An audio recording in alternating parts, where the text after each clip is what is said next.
आप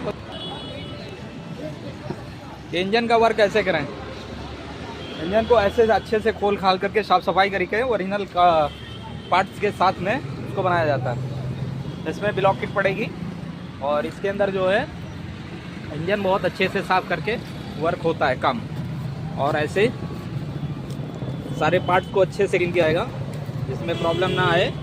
और gear selector कटने के बाद गियर सेलेक्टर भी नया डाला जाता है, क्लच कटोरा हाउसिंग पुली सब नया पड़ता है।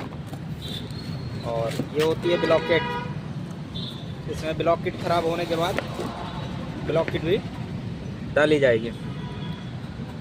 उसके बाद में अच्छे से फिट कर दिया जाएगा, इंजन की लाइफ टनाटन हो जाएगी।